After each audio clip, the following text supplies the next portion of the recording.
Então, pastor Alexandre, mediante a isso, com relação aos jovens, a Igreja do Nazareno tem um segundão jovem que é algo fenomenal desde a época lá do pastor Alessandro, quando estava na frente dos jovens. O que a gente vê? A gente precisa trazer alguma coisa de fora para poder acoplar ou a gente precisa trazer, mas precisa filtrar? Qual é a tua visão aí dentro desse tempo todo de evangelho aí que o senhor tem? Com o advento da internet, os jovens mudaram muito, né? Eles estão muito exigentes. Muito. Estão muito pesquisadores. Eu costumava, quando eu estava na ativa, trabalhando no hospital, o médico atender um paciente com um determinado problema, não é mais aquele paciente que espera do médico a informação, ele já traz muita informação. Então, inclusive, eu vi um médico consultando um paciente. O Google mata ele em 2 meses. Quando ele lê lá o problema lá, o Google, daqui a 2 meses você... É por aí mesmo. Então, eu lembro de um médico atendendo um paciente com problema de próstata, e o paciente tinha tantas informações que o médico falou, olha, eu acredito que o senhor está sabendo mais do que eu aqui como médico, mas as suas informações, elas são tão fortes que ela vai prejudicar o seu raciocínio. Então, assim, vamos por etapa. Vamos primeiro com exames, detectar que nível está o seu problema. Então, assim, informação demais também ela destrói também. Isso me lembra um caso que aconteceu comigo, de um remédio que eu tomei, né? E antes de eu tomar o remédio, eu fui ler a bula. Para que eu fiz isso? Eu comecei a ter os sintomas. Não, o poder da mente, né? Eu comecei a ter os sintomas, quase todos que a bula, né, relataria que eu e eu já fui perecendo antes, já eu falei, tá ruim mesmo, tá ruim mesmo. E é o que o senhor está falando. Eu fui ministrar um antibiótico para minha filha, que o médico passou, ela era pequena, eu fui ler a bula. Aí estava lá, é possível causar uma hemólise, que é a destruição das hemácias, morte iminente e tal. Aí eu liguei para o médico, não vou dar não. Não vou dar isso não. Porque isso aqui eu não vou conseguir dar. Então, assim, às vezes informação demais. Ela realmente não colabora, ela pode piorar. E os jovens hoje, eles chegam assim na igreja. Então, por exemplo, eu comecei a pastorear em dezembro de 2001. Eu tinha um nível de jovens. Então, você preparava uma pregação. Hoje, os jovens, eles indagam. Quando acaba aqueles nossos estudos sexta-feira, tem muitos jovens, mas segundo fulano, segundo cicrano. Então, hoje o pastor ele tem que se preparar mais. Ele tem que ler mais para que ele possa colocar os jovens, a juventude, de fato, no equilíbrio de Deus. Então, assim, hoje a frase é essa, equilíbrio, né? Equilíbrio, Então, assim, por exemplo, lá, quando a gente falou aí dos problemas que estão surgindo na sociedade. Eu entendo que se você investir muito na criança, em todos os segmentos, mas a criança, né, nós tivemos a EBF agora, um trabalho lindo da igreja, se você investir bastante na criança, é cumprimento da palavra, ensina a criança no caminho que deve andar. E depois que a criança absorveu aquilo dali... Acabou, ela é muito fiel ao que ela acredita. Por isso, quando Jesus fala assim, o reino dos céus é semelhante a essa criança, porque a criança é totalmente dependente. E quando ela acredita, ela vai. Ela vai. E ela guarda. Então você vê muitos frutos de hoje, homens que falaram, foi na EBF que eu fui alcançado. Outra investimento que a igreja tem que ter pesado é nos casais, na família. A igreja hoje está se abrindo muito para isso, né? Tem igreja agora que já entende a família como um ministério, né? Como um ministério. E tem dentro das suas igrejas ministério família que trabalha com os jovens. Falar nisso, já teve aquele encontro de casais lá, pastor? Vai acontecer agora, sábado. Sábado agora, né? Sábado. Depois eu vou ver que eu preciso dar uma passada lá, não tem jeito. Acho que eu continuo, pastor. Não. Por exemplo, curso de noivos. Sim. O curso de noivo é que aquele casal que está dando esse curso, ele vai mostrar para aquele casal que está pretendendo a casar se realmente é isso que eles querem, se realmente aquela é a direção. Então eles começam a mostrar as dificuldades de contextos diferentes, né? Famílias diferentes. Principalmente no evangelho, que como a gente sempre vai ensinar que o sexo é depois do casamento, o jovem, principalmente o cristão, né?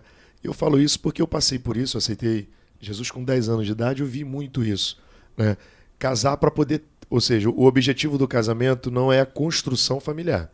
O objetivo do casamento é para poder ter relação sexual, porque, né, a gente não pode, então a gente precisa casar. Se isso não for ensinado, vai dar problema lá na frente, não tem para onde correr.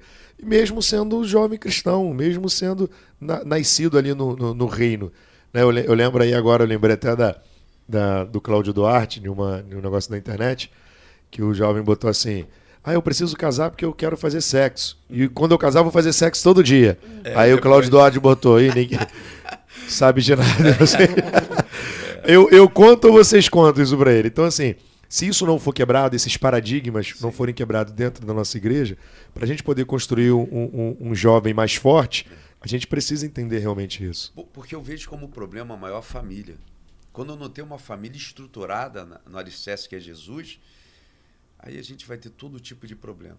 Então, se você vê hoje os jovens buscando, não estão nem aí para os estudos, hoje em dia as pessoas não conseguem ler uma lauda.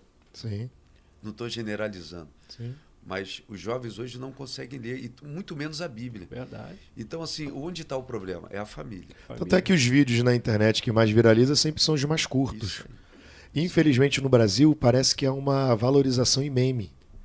A gente não quer o que é correto, a gente quer o que é engraçado. Né? Verdade. Os TikToks, né, da vida. Mudou o foco. É o entretenimento, né? São as distrações, que eu acho que é o que atrapalha os jovens, se a gente não ensinar, é que as distrações é igual o pastor Moacir trabalha com carro, se as distrações podem fazer você bater no trânsito. Claro, com né? certeza. E isso também segundo, né? É um segundo, né? É um milésimo de segundo. A igreja ID, né? Ministério ID, tive pregando lá essa semana, né? Bênção pura. E também tem jovens lá envolvidos, principalmente envolvido com música, né? Os jovens gostam muito logo de ir para a área musical. A secretária lá que deu o anúncio também são jovens, ou seja, os jovens muito interagidos. A ID sempre envolvida com muito congresso. Né? É verdade. Já preguei em alguns congressos e mini vigília também direto. Vai continuar essa pegada? Vai continuar essa pegada? Em setembro vamos ter novamente a mini vigília e vamos trabalhando dessa forma, né, para atrair principalmente também os jovens, né. Mas pegando o que o pastor Moacir falou a respeito da importância dos pastores estarem unidos, né, é muito importante porque, por exemplo, a gente vê às vezes as comunidades por um lado negativo, mas para a igreja tem um lado positivo, muito bom. Porque, por exemplo, hoje nós observamos que muitas comunidades se tornou complexo. Hoje tem comunidade que antes era comunidade, agora é um complexo de mais de 10 comunidades. Sim. Então, se a igreja, se esses pastores se unirem em prol desse trabalho, um trabalho social, né? Um parte para o trabalho social, o outro... Mas aí agora vamos botar uma pimenta nessa conversa sem ser ordem, né? O presbítero já está falando, daqui a pouquinho vai entrar. Não, mas tem o ditado que diz que nós, evangélicos, nós somos muito desunidos como lideranças. Verdade. Né? Verdade. E completa isso aí, então. Né? Então, o desafio hoje da igreja seria unir essas lideranças e qual é a visão de vocês com relação a isso aí? Vamos botar uma pimenta nisso aí. Os pastores estão... Não, continua o senhor, presbítero. Comece não. O senhor puxou. Eu vejo um caminho, um caminho para poder voltar, para poder socorrer, para poder socorrer essa sociedade. Não, porque é um caminho, realmente. Eu vejo uma oportunidade que a igreja tem. Você tem um pouquinho, eu tenho um pouquinho, ele tem um pouquinho. Se a gente juntar tudo aqui no reino explode. Né? Principalmente dentro dessas comunidades do complexo. Né? A gente fez alguns trabalhos, fizemos umas caravanas, né? Dentro da Maré, dentro do Alemão, né?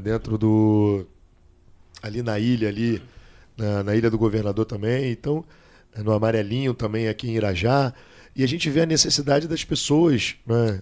Estive com o Júnior Trovão, a gente entrando dentro das comunidades, né? E um pregador também que saiu desse mundo também e tem uma voz profética para esse tempo, mas eu vejo ainda essa não vou falar de desunião, mas essa falta de unidade. Verdade. Poxa, né, vou falar da gente que a gente está aqui, mas é só exemplo. Poxa, é o Alexandre que está fazendo? Então eu não é o Moacir. Não vou nem dizer que está torcendo para que dê errado, não. Mas como não é ele o agente principal, essa falta de interação, né? Eu tenho um amigo meu que é pastor que ele diz que eu sou relação pública, que eu consigo estar em todas as igrejas, eu consigo estar nessas frentes. Eu já sempre tive essa personalidade. Mas o que fazer com isso, pastores? Aí agora o pepino está na mão de vocês aí. Pastor, por favor. Assim, isso sempre existiu, né? Se a gente olhar a história da jeito. igreja, até as 12 tribos de Israel, Isso se repete, né? eles tinham essas diferenças e eu acho importante a gente respeitar as nossas diferenças, Claro. mas o Cristo é o mesmo, Sim. a missão é a mesma. Então, assim, eu vejo como uma sinergia, né, no sentido amplo da palavra. Quando a gente vê ali as multiplicações de pães, houve ali, além do ensinamento para os discípulos, né, eles viram uma deficiência, não tinha alimento para todo mundo, mas quando Jesus fala assim, o que nós temos? Só temos a primeira multiplicação, 5 pães e 2 peixinhos. Né? Aparentemente impossível, uma multiplicação, uma alimentação, mas quando houve uma sinergia, todos ali pegaram e dividiram. Verdade. Compartilhar, né? Compartilharam. A gente chama de sinergia por quê? Porque eu entendo que todos nós, precisamos do outro. Sim. Claro. E essa sinergia, no sentido amplo, ela é o próprio milagre. Como mesmo o senhor falou, cada um pouquinho, a multiplicação acontece. Ainda sobraram 12 cestos cheios de pães. Então, assim, quanto mais a gente observar o próprio ensinamento, mais a gente amadurece e mais a gente tira um pouco do nosso isolamento. A gente precisa se unir. A gente precisa estar junto. Ainda que respeite as diferenças, Sim. a gente tem um limite de unidade. Não tem jeito. É assim no casamento, né? A pessoa às vezes não acordou bem, está lá, a esposa vai, deixa ele um pouquinho quieto, depois ele melhora. Esse é o ser humano. É um ser humano que precisa ser amadurecido constantemente. É a busca e a santificação. Então, essa sinergia ela é importante, é louvável e ela é o próprio ensinamento bíblico. A gente precisa se unir sempre para que a missão principal não é minha, não é sua, é do Senhor. Claro. Que Verdade. nós fomos colocados. E antes de ouvir o pastor Moacir, que tu não vai fugir dessa pergunta mesmo, o pastor Célio levantou a bola, e quem levantou a bola foi o próprio pastor Célio. Foi ele, né? Culpado. Isso é interessante porque nesse compartilhar, para mim, uma vez me perguntaram para mim, o que é poder? Eu falei, poder para mim é compartilhar.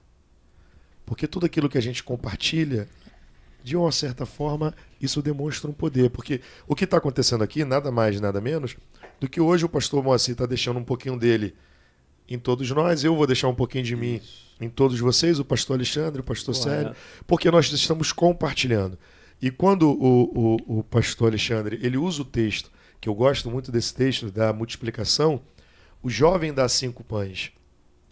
Só que aquele jovem, a mãe dele mandou ele comprar aqueles pães. Vou trazer para a nossa realidade, nossa cultura, né? Verdade. A mãe dele falou, vai lá na padaria. Então ele tem que chegar com pão em casa.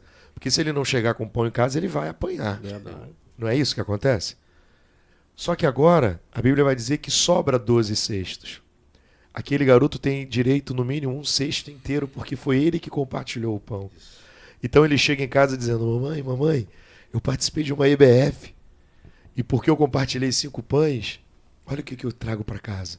Então, quando a gente compartilha, olha o benefício do que a gente acha que sobra, não é a sobra. Na verdade, é aquilo que acrescenta muito quando a gente tem esse poder de querer compartilhar, que eu acho que o que falta, né, aproveitando que tem pastores na mesa aqui, que falta nas lideranças evangélicas, se permitir compartilhar. Né? O que a gente está fazendo é trocar experiências, porque uma das coisas que acontece muito comigo, nem toda igreja tem estrutura para quando recebe um dependente químico. Aí alguns me ligam que eu tenho um amigo, que tem um pastor, inclusive o apóstolo Berg, trabalha com dependência química, eu tenho outro que trabalha com sopão, e a gente vai fazendo essa troca porque a gente não vai conseguir abraçar tudo. É verdade. Maravilha. A gente não consegue abraçar tudo. E quando a gente